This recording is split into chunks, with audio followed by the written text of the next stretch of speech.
Hey gengs, kembali lagi di Katamuci Review Film. Gimana kabar akhir pekan kalian? Semoga happy dan sehat-sehat saja. Kali ini kita akan bahas film yang baru rilis pada 18 April 2026 kemarin. Masih anget-anget banget. Film ini ikonik dengan twist yang cukup menarik sebagai penghibur di akhir pekan ini. Meskipun digarap dalam anggaran biaya low mid budget, tapi cukup menghibur menurut Mimin pribadi. Apalagi konsepnya sangat relevan, yaitu bagaimana sebuah kekurangan bisa ditutupi dengan cara pinter dan dibantu oleh teknologi yang mumpuni untuk mengungkap sebuah kasus. Inilah dia alur cerita film Murder in the Dark. Oh, sorry.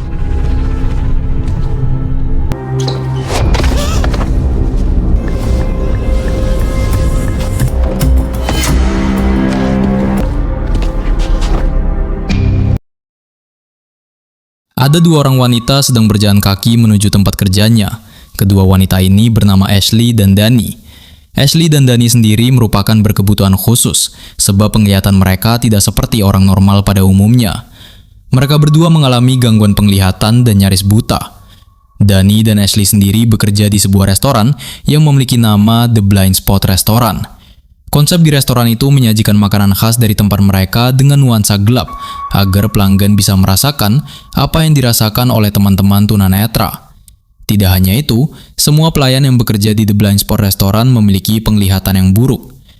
Hari itu, Ashley dan Danny berjalan ke tempat kerjanya. Namun tanpa mereka sadari, mereka berdua sedang dibuntuti oleh seseorang misterius menggunakan hoodie hitam dan sepatu boot hitam. Sosok misterius itu masih menunggu di luar restoran tempat Ashley bekerja, bahkan sampai Ashley pulang bekerja. Saat pulang itu, Ashley dibantu oleh seorang teman prianya yang bernama Andre. Andre merupakan teman Ashley normal yang membantu Ashley apabila ia melupakan barang-barangnya.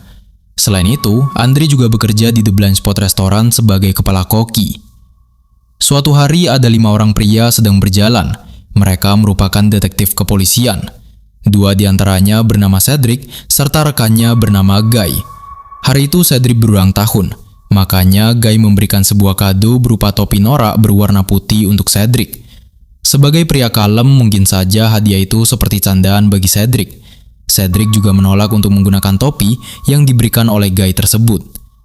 Hari itu mereka akan merayakan ulang tahun Cedric di The Blind Spot Restaurant. Untuk memberikan pengalaman baru bagi Cedric mencicipi makan dalam kondisi tanpa cahaya nantinya. Sampainya mereka di The Blind Spot, Cedric beserta teman-temannya disambut oleh Ashley yang memberitahukan jika seluruh pelayan di restoran ini merupakan tunanetra, serta pelanggan akan makan dengan kondisi gelap total. Ashley juga menegaskan kalau dirinya menderita neurotis optik idiopatik sejak usia 20 tahun. Namun ia masih bisa membedakan antara lampu menyala dan lampu padam. Sebab penderita neurotis optik idiopatik sendiri sensitif terhadap cahaya yang silau. Sebelum memasuki ruangan, Ashley juga memberitahu kalau semua alat elektronik yang memancarkan cahaya akan ditinggalkan di dalam loker sebelum masuk ke dalam ruangan makan, maupun itu smartphone ataupun smartwatch. Entah kenapa saat Ashley memberikan pengarahan itu, Cedric memerhatikan Ashley dengan serius. Yeah, let's roll. Come on. Okay. I am actually blind. Bring you out your pre-ordered dishes and shoot. Are you actually blind? No.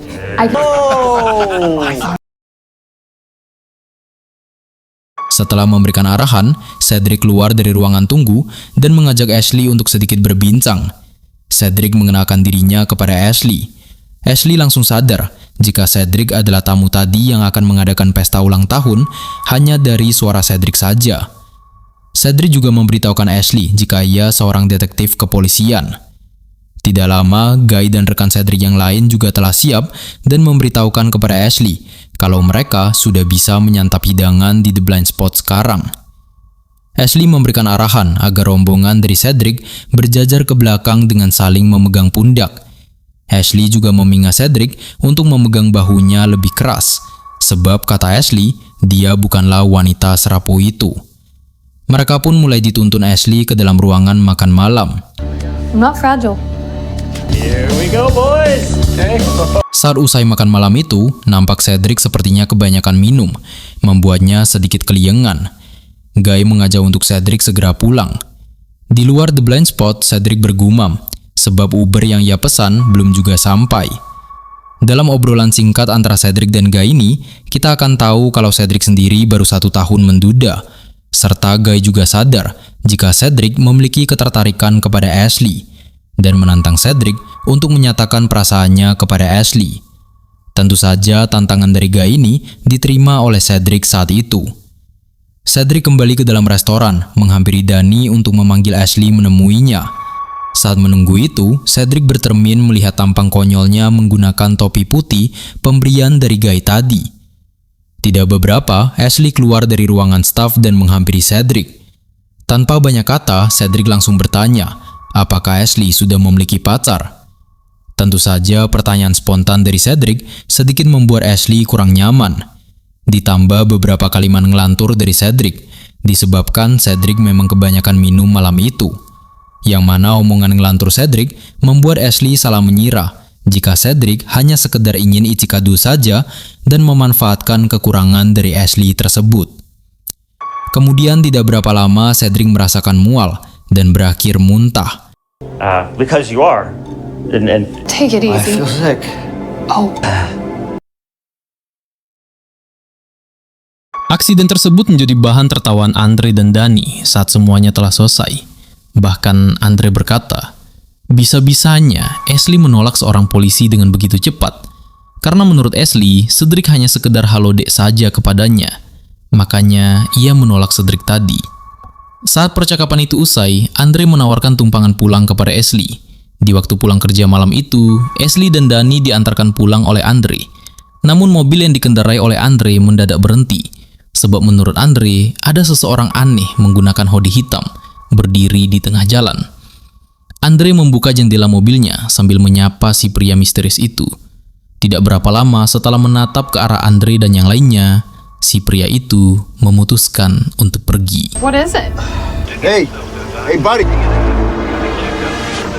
Another new boyfriend for Ash. Sesapanya di rumah Ashley, ia hanya tinggal sendirian. Rutinitas yang Ashley lakukan menaruh tongkat, mengunci pintu, dan meletakkan tas di atas meja.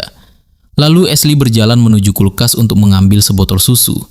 Sebelum Ashley meminumnya, ia akan mencium terlebih dahulu. Merasa aroma dari susu tersebut sudah berubah, Ashley meminta asisten AI dari iPhone-nya yang dipanggil Igor untuk mencek tanggal kadaluarsa dari kemasan. Namun tampaknya tangkapan kamera iPhone Ashley tidak bisa membaca tanggal kadaluarsa. Ashley pun memerintahkan Igor untuk menghubungi seorang temannya yang bernama JP. JP sendiri merupakan teman online Ashley yang tinggal di Tennessee. JP biasanya dimintai oleh Ashley untuk hal-hal sulit.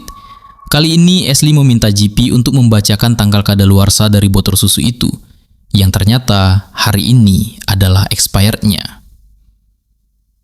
Esok paginya seusai mandi, Ashley menggunakan talking color detector untuk mengetahui warna pakaian yang akan ia gunakan. Setelah menemukan pakaian yang cocok, Ashley mulai berangkat ke restoran tempat ia bekerja. Hari itu, Ashley dibantu oleh rekannya yang lain bernama Jin. Setelah persiapan ruangan makan itu selesai, Ashley mulai mematikan lampu ruangan tersebut. Seusai bekerja, Ashley menghampiri Andre, menanyakan apakah Andre telah selesai bersih-bersih. Andre menjawab, mungkin ia akan pulang telat malam ini. Ashley ingin tahu kegiatan Andre setelah itu. Sebelum menjawab, Andre bertanya, apakah Danny sudah pulang? Setelah tahu kalau Danny sudah pulang, Andre memberitahu Ashley jika malam ini ia memiliki janji kencan dengan seorang wanita yang bekerja sebagai koki. Ashley pun mulai meledek Andre yang sedang kasraman tersebut. Ashley berpamitan untuk pulang kepada Andre, tapi agaknya Ashley lupa mengambil kunci rumah. Saat jalan pulang itu, Ashley tidak sengaja mengenai si pria misterius tempo hari. Ashley hanya meminta maaf dan menganjurkan langkahnya untuk pulang. Alhasil sesampainya di rumah, Ashley baru sadar kalau kunci rumah tertinggal, membuat Ashley harus kembali lagi ke restoran tempat ia bekerja.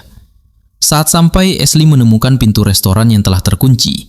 Namun dengan lampu yang masih menyala, Ashley mulai memanggil Andre, tapi tidak ada jawaban. Ashley pun masuk ke dalam restoran melewati jalur khusus, yang akhirnya ia sampai ke dalam restoran. Saat masuk, Ashley mengenai sebuah sapu yang seharusnya tidak berada di sana. Ashley masih memanggil Andre, mengira bersih-bersihnya belum selesai. Lalu Ashley berjalan untuk mematikan lampu. Dilanjutkan, Ashley mengambil kunci rumahnya. Namun saat berjalan kembali, Ashley tersandung sesuatu. Setelah meraba-raba, Ashley menyadari jika yang membuatnya tersandung adalah sosok tubuh yang Ashley kenali. Itu adalah Andre. Ashley berlari, tidak sengaja menjatuhkan gelas. Ashley meminta Igor, asisten AI, untuk menelpon polisi. Kemudian, Ashley mulai membersihkan gelas yang ia jatuhkan tadi, serta menyembunyikan pecahan gelas itu. Sebab Ashley takut si pelaku masih berada di dalam restoran. Sementara di luar, tampak si pria misterius itu turun dari mobil dan membawa sebuah tas besar untuk kembali masuk ke dalam restoran. Ashley yang menyadari lewat suara langkah langsung bersembunyi. Ashley menghafal setiap ketukan langkah si pelaku, serta mencium sebuah aroma pembersih. Sementara si pelaku juga sadar kalau ada orang lain di ruangan ini disebabkan pecahan gelas yang ia injak.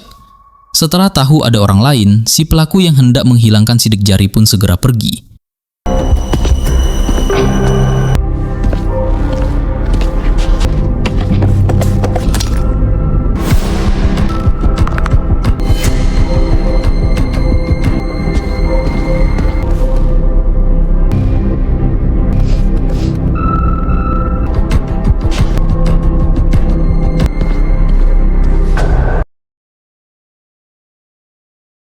Detektif yang menangani kasus ini adalah Cedric dan Guy.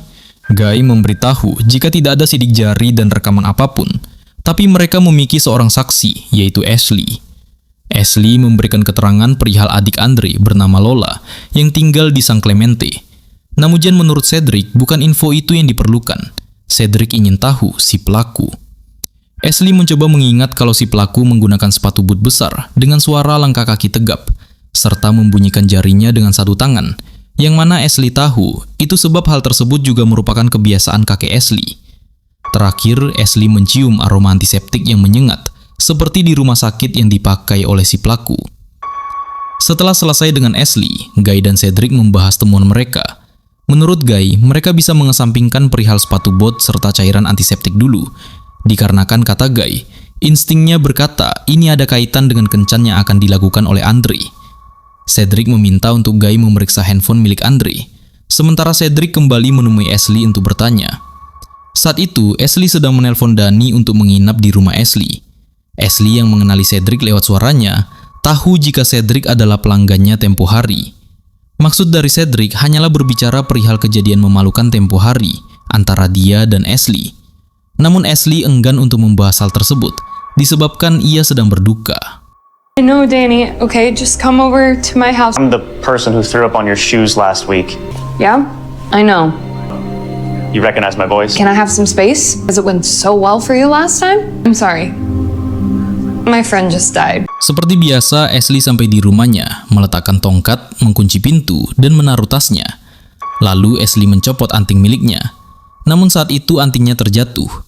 Ashley meraba-raba tanpa menyadari si pria misterius sedang menatapnya dari balik jendela kamar Ashley. Ashley lalu menutup jendela itu dengan horden. Tidak lama, ada seseorang yang mengetuk pintu rumah Ashley. Ashley bertanya itu siapa. Ternyata adalah Danny yang diundang untuk menginap di rumah Ashley. Saat tengah malam, Ashley mendapati tubuhnya dihampiri oleh pria misterius tersebut. Namun ternyata itu hanyalah sebuah mimpi buruk. Di pagi harinya, Ashley membuat kopi dan dimasukkan ke dalam botol minuman. Lalu Ashley juga memberitahu kepada Danny jika mereka libur 2 hari kerja, serta Ashley hari ini akan pergi ke kantor polisi untuk mencari tahu perkembangan kasus hilang nyawa Andre tersebut. Ashley yang sampai di kantor polisi bertemu dengan seorang detektif lain, sebut saja James. Ashley bertanya mengenai Cedric, namun menurut James, Cedric sedang keluar. Ashley menyebutkan ia adalah saksi mata dalam kejadian tragis menimpa Andre. Tapi terlihat dari wajah James seakan meledek. Ashley yang bisa mengenali gerakan mikro sadar jika James tertawa. Kemudian mulai emosi, sebab James seakan meremehkannya. Tidak berapa lama, Ashley ditemui oleh Cedric. Cedric bertanya kenapa Ashley menyiramkan kopi panas kepada James. Ashley menjawab jika ia merasa James tidak menghargainya. Cedric berkata, harusnya Ashley datang jika Cedric memanggilnya. Tapi menurut Ashley, ia merasa bersalah dengan kejadian yang menimpa Andre, sebab ia tidak bisa melakukan apa-apa.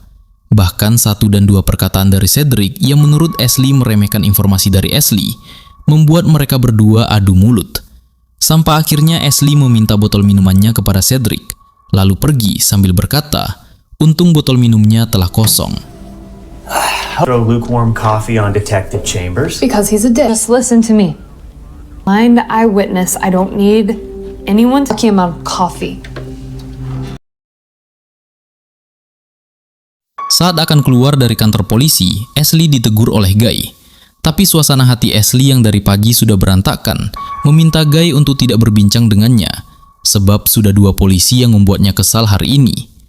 Guy melakukan pendekatan emosional kepada Ashley dengan berkata, sebaiknya Ashley segera pulang untuk menenangkan pikiran, agar bisa mengingat hal-hal yang mungkin saja ia lewatkan.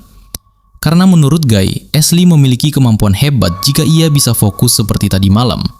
Ashley bisa fokus dengan setiap detail yang ia berikan. Merasa masuk akal apa yang disampaikan oleh Guy, Ashley pergi ke sebuah taman untuk melatih fokusnya dengan menggunakan headset dan sebuah mikrofon binaural untuk menangkap setiap rincian suara yang ia dengarkan saat di taman itu. Sambil juga, Ashley mengenali setiap suara yang ditangkap jelas oleh mikrofon dan didengar melalui headsetnya.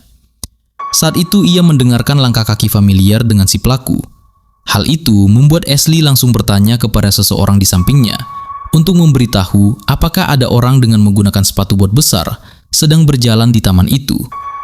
Namun sayangnya, pria di samping Ashley tidak melihat apa-apa. Merasa tidak ada yang bisa diandalkan selain dirinya, Ashley mulai mengikuti sumber langkah kaki tersebut. From Cedric. Igor, text Cedric. Only call here. I know it. Hold on.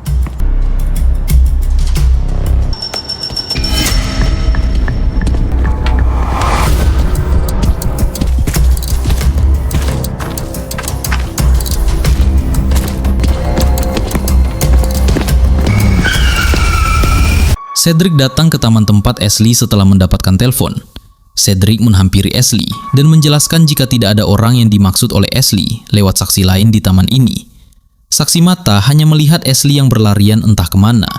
Karena merasa informasinya tidak didengarkan, Ashley memberikan headset agar Cedric mendengarkan hal itu. Benar saja, rekaman itu menangkap suara langkah kaki seperti yang Ashley katakan. Tapi menurut Cedric, itu tidak cukup untuk dijadikan petunjuk ataupun alat bukti. Ashley pergi dengan memberikan kaset rekaman tersebut kepada Cedric. Thanks anyway. I'm sorry. Seemed nice, then she started sprinting across the parks. Strong steps. Wait for him to crack his knuckles. Exactly definitive. Fine. Don't listen to me. Di kantor polisi, Cedric memberikan kaset rekaman kepada Guy. Guy hanya bergumam kalau kaset ini sudah kuno, bahkan pemutar suaranya sudah susah ditemukan. Guy juga tidak menemukan petunjuk di dalam handphone milik Andre. Cedric berpikir, bagaimana jika Guy menghubungi Samantha, yang tak lain adalah mantan Guy yang juga seorang koki, untuk mencari tahu tentang koki yang didekati Andre.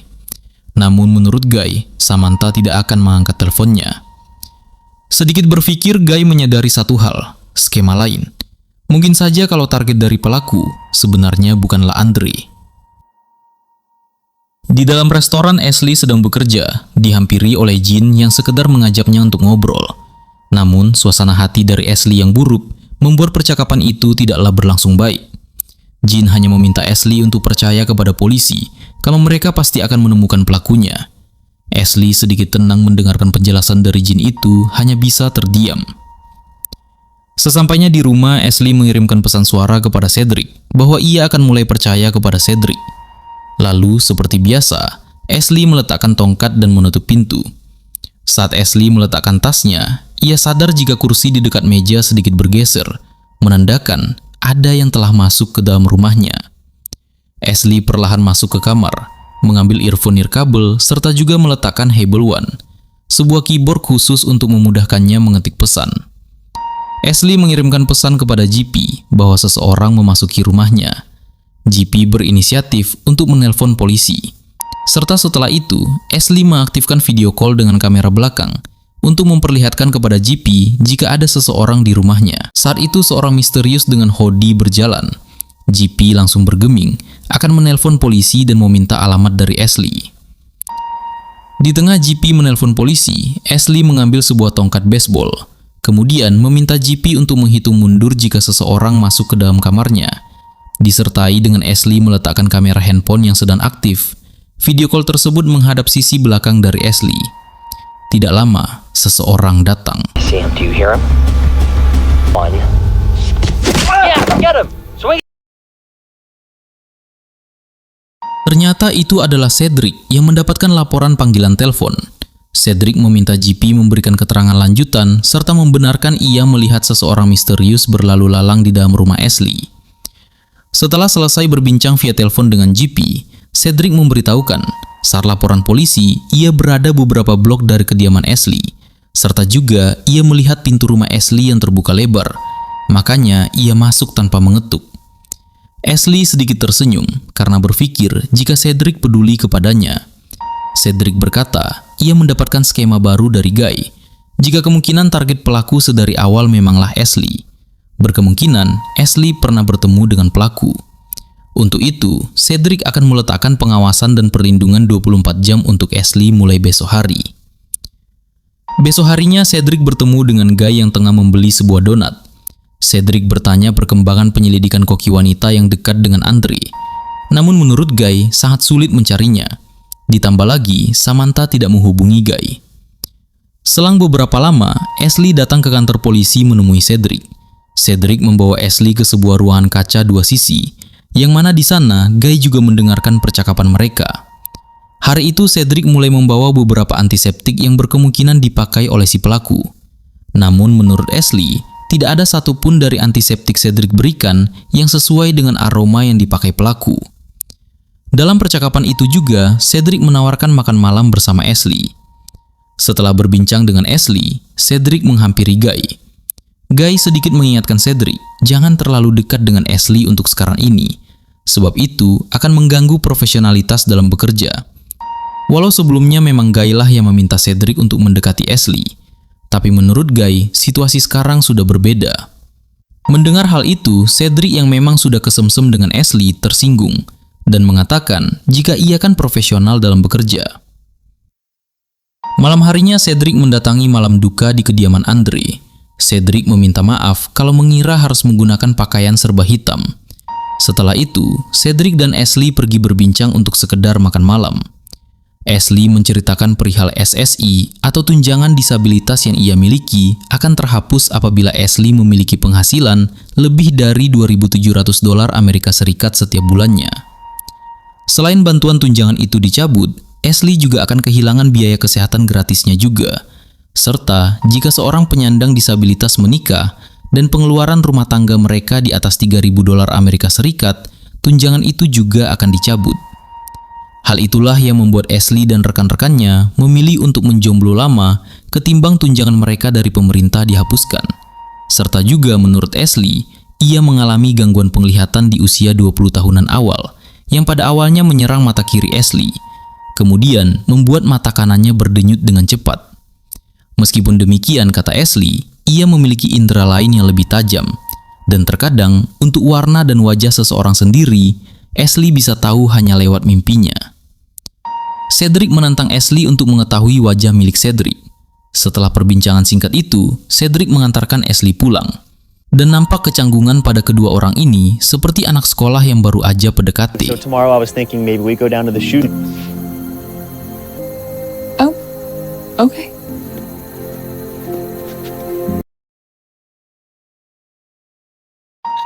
Di dalam tidurnya, Ashley bermimpi didatangi oleh Cedric. Namun sayangnya, wajah Cedric masih bayang-bayang tidak jelas. Tak begitu lama, Ashley terbangun dan meminta Igor untuk memutarkan musik agar Ashley kembali bisa tidur. Paginya, Ashley ditelepon oleh Cedric. Cedric memberitahu ia akan mencoba metode baru untuk melakukan penyelidikan terhadap kasus Andre ini. Kemudian Cedric mendatangi Guy untuk mencoba melakukan penyelidikan terhadap staf yang bekerja di restoran The Blind Spot. Sementara Ashley sedang video call dengan GP, Ashley meminta GP untuk membantunya memilih kaset musik. Namun obrolan itu menjadi canggung ketika GP berkata ia akan pindah ke California, tempat Ashley, dan ingin bersama dengan Ashley. Tentu saja membuat Ashley kaget. Dan entah kenapa Ashley berpikir jika GP hanya ingin memanfaatkan dirinya untuk sekedar icikadul. Sebab Ashley dan GP ini berkenalan lewat aplikasi kencan online. Ashley menutup telepon serta juga memblokir GP. Malam harinya, Ashley mendapatkan kabar dari tempatnya bekerja. Ashley mendatangi restoran. Di sana terlihat Jin memberitahukan kalau Danny ditangkap dan dijadikan tersangka atas kasus Andre. Ashley yang tidak terima langsung mendatangi kantor Cedric bertanya perihal penetapan tersangka kepada Danny. Cedric menjelaskan jika sidik jari yang ditemukan di lokasi kejadian dengan barang yang tertinggal milik Danny, serta juga bukti penguat kecemburuan Danny yang menyukai Andre dan mendapati jika Andre memiliki gebetan seorang koki. Lalu Cedric juga menemukan bukti cek tunjangan disabilitas dari Danny yang tumpang tindih setiap tanggal 1 dan tanggal 31 setiap bulannya, yang berantakan antara Danny dan Andre. Yang besar kemungkinan pemerintah sedang menyelidiki hal itu untuk melakukan pencabutan tunjangan kepada Danny, yang secara aktualnya memiliki penghasilan $4.000 setiap bulannya. Namun Ashley tidak bisa menerima, sebab menurut Ashley, malam kejadian ia mendengar suara mobil. Tidak mungkin Danny menghubungi taksi online untuk membersihkan tempat kejadian perkara. Ashley yang kesal membentak Cedric serta meminta Guy untuk mengantarkannya pulang. Sesampainya di rumah Ashley, Guy sedikit menenangkan Ashley sambil juga berkata kalau pelaku sudah tertangkap. Kemungkinan bantuan pengaman 24 jam Ashley akan dicabut juga. Guy juga memberitahu jika Cedric merupakan pria yang baik dan pekerja keras. Ia hanya ingin membangun hubungan yang sehat dengan Ashley setelah bercerai dengan istrinya. Di malam berikutnya, Ashley bersama dengan rekan kerja lainnya menelpon Danny. Sedikit menenangkan Danny sambil berkata, mereka akan membantu Danny mencari pengacara sampai membuktikan jika Danny bukan pelakunya. Kemudian Ashley mendapatkan seorang pelanggan bernama Peterson. Ternyata Peterson adalah GP yang ingin bertemu dengan Ashley dan menjelaskan jika ia menemui Ashley dan akan menetap di daerah ini sekarang. Ashley masih mengira jika GP mengikutinya hanya untuk memanfaatkan Ashley, sampai menimbulkan sedikit perdebatan. Dan saat kata-kata GP mulai meninggi, Ashley menyadari satu hal, jika GP merupakan pelaku yang sebenarnya. Ashley berteriak untuk segera menelpon polisi, namun sayangnya GP segera kabur. Guy datang untuk memastikan laporan dan meminta keterangan dari Ashley. Guy mencatat semua informasi tentang GP yang diberikan, serta kemungkinan GP merupakan pelaku dari kejadian Danny. Selesai memberikan informasi kepada Guy, Ashley meminta Igor untuk mencarikannya toko pengamanan rumah terdekat. Setelah pulang dari toko pengamanan rumah, Ashley kembali ke rumahnya seperti biasa, lalu langsung untuk membersihkan diri. Saat membersihkan diri ini, si pelaku memasuki rumah Ashley secara diam-diam, meninggalkan sepatu botnya di ruangan depan, bergerak ke tempat Ashley. Saat sudah mendekat kepada Ashley, Ashley pun juga sadar ada orang lain di sekitarnya. Segera melakukan perlawanan menggunakan alat kejut yang membuat si pelaku langsung kabur dan membawa sepatu botnya. Pasca kejadian itu, Ashley kembali melaporkan kepada polisi, membuat Cedric harus kembali lagi dari awal untuk melakukan penyelidikan, serta akan mencari GP yang dimaksud oleh Ashley. Keterangan dan bukti yang diberikan oleh Ashley membuat Danny bebas dari tuntutan. Danny akan diantarkan pulang oleh petugas kepolisian. Sementara Ashley memberitahukan kepada Cedric jika ia takut pulang malam ini, meminta untuk menginap di rumah Cedric. Setelah itu, kalian tahu apa yang terjadi di rumah Cedric. Setelah selesai, Cedric meninggalkan Ashley untuk membersihkan dirinya. Ashley yang mendapati baterai iPhone-nya lowbat meminjam charger milik Cedric. Saat mencari charger itu, Ashley mencium aroma antiseptik yang ia kenali dan menemukan antiseptik tersebut yang sama dengan kejadian dari Andre. Sambil meraba-raba, Ashley menemukan sepatu bot besar keras, sama seperti milik pelaku. Dengan menggunakan talking color detector, menambahkan keyakinan jika itu adalah sepatu yang sama. Ashley menyadari jika pelaku sebenarnya adalah Cedric, lalu memutuskan segera kabur dari tempat Cedric itu. Setelah kabur, Ashley langsung menghubungi Guy untuk memberitahu semua petunjuk tersebut dengan tuduhan jika Cedric lah pelakunya. Guy meminta Ashley memberikan alamatnya sekarang agar bisa dijemput oleh pihak kepolisian. Setelah menelpon Guy, Ashley mendapatkan spam telepon dari Cedric yang memaksa Ashley untuk mengangkat telepon itu. Ashley langsung menuduh Cedric pelakunya dengan memberikan perkataan jika ia menemukan cairan pembersih antiseptik yang sama di bawah wastafel Cedric serta sepatu bot besar keras di rumah Cedric. Cedric berkata jika cairan pembersih antiseptik dan sepatu bot besar yang dikatakan oleh Ashley merupakan milik Departemen Kepolisian yang biasa digunakan oleh SWAT untuk bertugas di lokasi kejahatan, yang mana kedua barang bukti yang disebutkan oleh Ashley itu dimiliki oleh semua petugas kepolisian. Sedang menelepon itu, secara tiba-tiba seseorang melemparkan handphone yang digenggam oleh Ashley, yang ternyata itu adalah Guy. Akhirnya Ashley sadar jika pelaku sebenarnya adalah Guy. Saat mendapatkan kesempatan, Ashley mematikan lampu, membuat Guy kesulitan untuk menemukannya.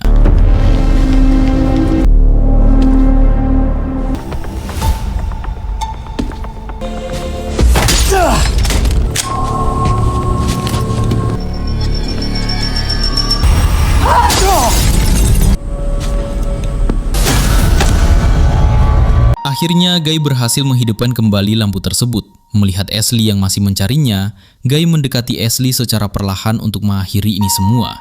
Sebab Guy sadar tidak bisa gegabah karena Ashley memiliki senjatanya di tangan Ashley sekarang. Guy melemparkan sendok untuk mengalihkan Ashley, namun Ashley segera sadar di saat Guy mulai tersenyum, membuat Ashley tahu keberadaan dari Guy.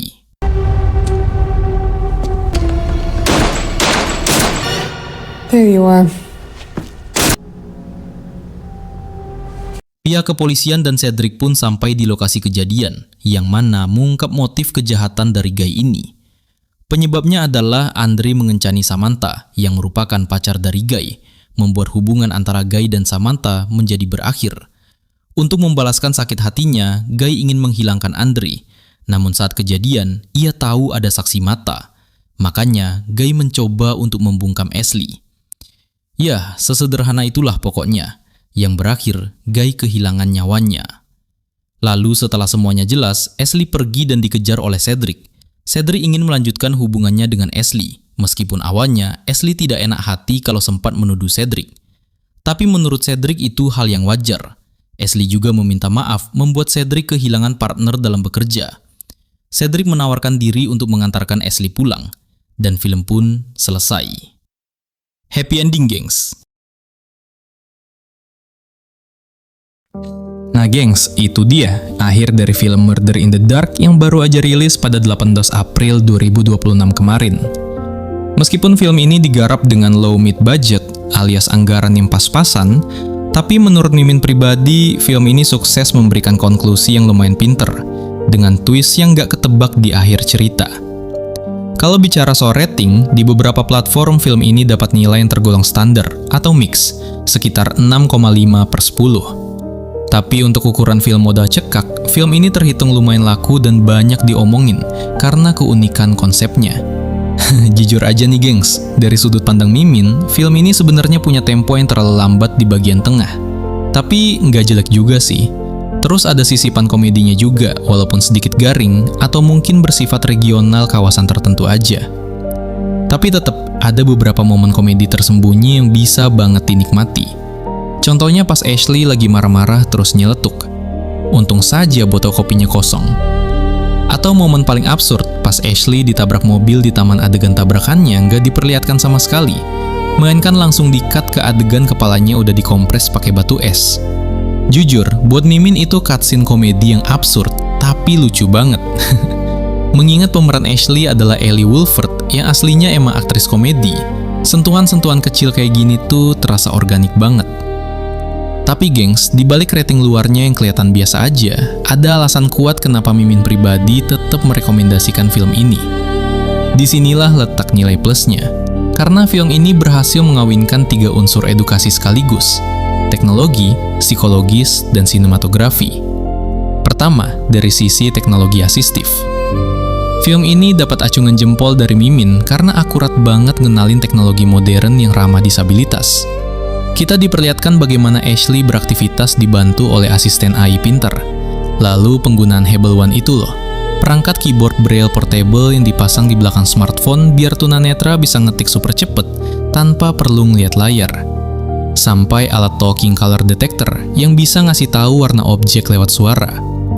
Ini padat edukasi banget, ngebuka mata kita kalau teknologi sekarang udah seinklusif itu untuk mendukung kemandirian tunanetra, bahkan dalam situasi kritis sekalipun. Kedua, dari sisi psikologis dan sinematografi. Sutradara film ini tuh pinter banget ngebangun tensi atau building tension. Mereka nggak pakai trik visual jumpscare murahan atau aksi kejar-kejaran yang bombastis. Secara psikologis, kita sebagai penonton dipaksa masuk dan ngerasain keterbatasan yang dialami Ashley. Dalam dunia sinematografi, teknik ini dieksekusi lewat desain audio atau sound design yang luar biasa detail dan kedalaman dialog. Karena Ashley nggak bisa melihat, maka suara adalah satu-satunya kompas petunjuk hidupnya. Makanya jangan heran kalau film ini padat banget sama dialog yang kelihatannya membosankan. Asal kalian tahu, Mimin sampai nonton 3 kali pengulangan, cuma buat jeli dengerin petunjuk-petunjuk mikroklu yang sengaja disisipin di setiap obrolan karakter, yang sebenarnya dari awal udah merujuk ke siapa pelaku aslinya. Sebuah pendekatan sinema yang rumit, tapi jenius. Yuk, jangan lupa buat klik tombol like, komen pendapat kalian tentang pelaku aslinya, dan share video ini ke teman-teman kalian. Yang belum subscribe, buruan pencet tombolnya sekarang biar gak ketinggalan ulasan film anget lainnya. Segitu aja alur cerita film kali ini. Sampai jumpa di alur cerita film selanjutnya di channel Katomuji. Adios, bye!